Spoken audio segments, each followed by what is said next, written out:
এখন পানি দিয়ে দিব।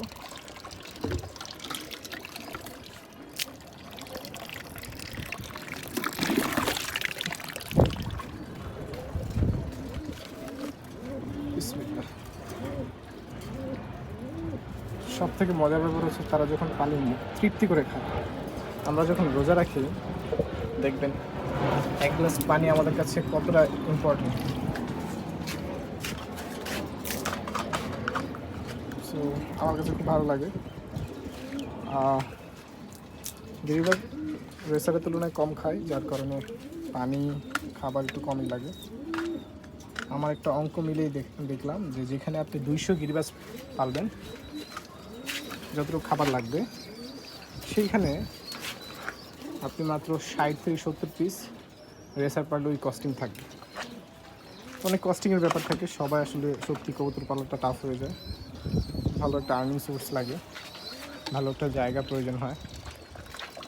তো সব মিলিয়ে তারপর কবুতর পালতে হয়। আর যার যতটুকু এবিলিটি, 2টা 5টা 6টা 8টা 10টা যার জন্য এবিলিটি তার এরকম করা উচিত। সো এখানে আবার সব কবুতর আমার না, আমার না, হ্যাঁ, আমি দেখাশোনা করি। সো এটা হচ্ছে মূল বিষয়। গতকালকে পানি দিয়ে গিয়েছিলাম, আগের পানিগুলো একটু ফালাই দিলাম যাতে পানিটা নোংরা কম হয়।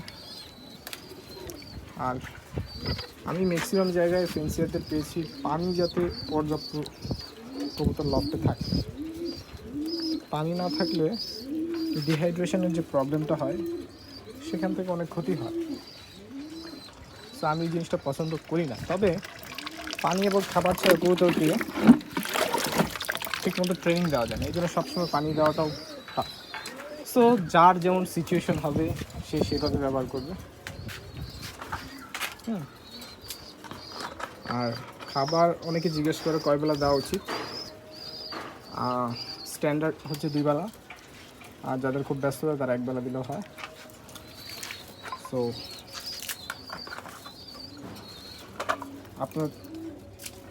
আপনাদের জায়গা থেকে সিচুয়েশন দেখে সবাই ডিসিশন নেবেন।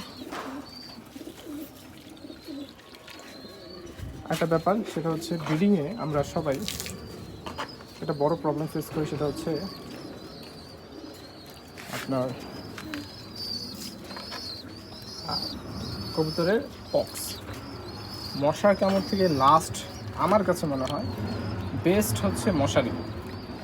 আর যদি এরকম বড় লফট হয় যেখানে আসলে সব মশারিটা কাভার করা আলোচনে, সেখানে আপনি, এটা আমি নিয়েছিলাম চাষিমানিক ভাই পেজ থেকে নিয়েছিলাম, প্রায় 500+ টাকা পড়েছে 1 লিটার।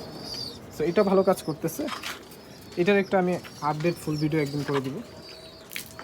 সো তখন আপনারা দেখতে পাবেন, আস্তে আস্তে সব দেখাবো ইনশাআল্লাহ।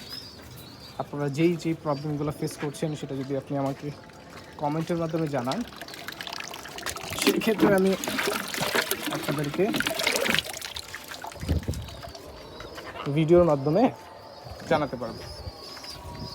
সো অনেক কোয়েশ্চেন থাকে যে ভাই বাচ্চা সেল দেন কিনা। আসলে প্রত্যেকটা ফেন্সিয়ার যারা অ্যাকচুয়ালি কস্ট মেনটেন করে তারা অ্যাকচুয়ালি কবুতর সেল দেয়।